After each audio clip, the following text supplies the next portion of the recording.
Donald Trump's dust-up with Jorge Ramos has put the spotlight on how the Spanish-language media treat him. We're back with our favorite Cuban-American commentator, Mercedes Viana Schlapp. So it's not just Jorge. As my favorite Cuban-American commentator, would you say the Hispanic media treat Trump with great hostility? I think that's a fair assessment to say that the Hispanic media is treating him with hostility. In fact, they're failing to mention a lot of what you would consider pro-immigrant policy that Trump is pushing on immigration. So, for example, Trump always says, "Well, we'll keep the good ones here in the or send them back. They're good people here. We're going to expedite them, bring them back."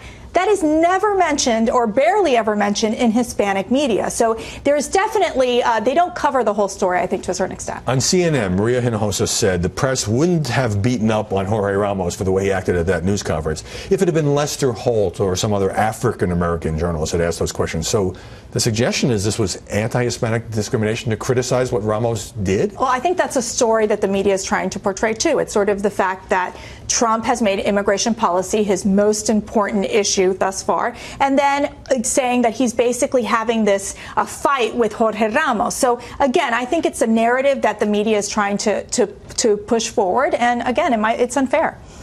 If you're a Hispanic journalist or a Hispanic reporter or a Hispanic commentator, can you take the position that the immigration laws of this country should be enforced without being denounced by your community? And first, I think there are certain Hispanic journalists, I'd say, like Jose Diaz-Balart in Telemundo, and there are several others who really believe in that issue of saying, look, we need to enforce our laws. Yes, I mean, they go into that route. But there's always this issue about the question about the 11 million and what you do with them. And that is something that I think these journalists have been asking not only President George W. Bush, but President Obama. And now what has happened is it's become so Trump-focused because of the fact that Trump has made what they would consider, and as you know, like rhetoric against Hispanics. And that I think that the Hispanic media has just responded in a way that really has become an emotional and personal issue for them. I've sometimes asked this of black journalists who take on their own community by going against the conventional wisdom.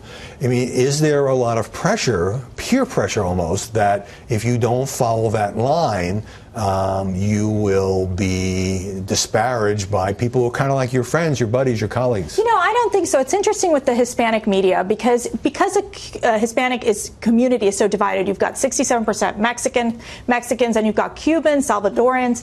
You know, you have this mix. It's not a homogeneous group. So I think you find that diversity of opinion to a certain extent, but clearly those Hispanic journalists that really court what would be the Mexican viewer, they're going to be a lot harsher when it comes on talking about Trump and about immigration policy and what they expect to be done with immigration policy. So it's important not to portray it as a monolith. Mercy. That's absolutely right. Thanks very much.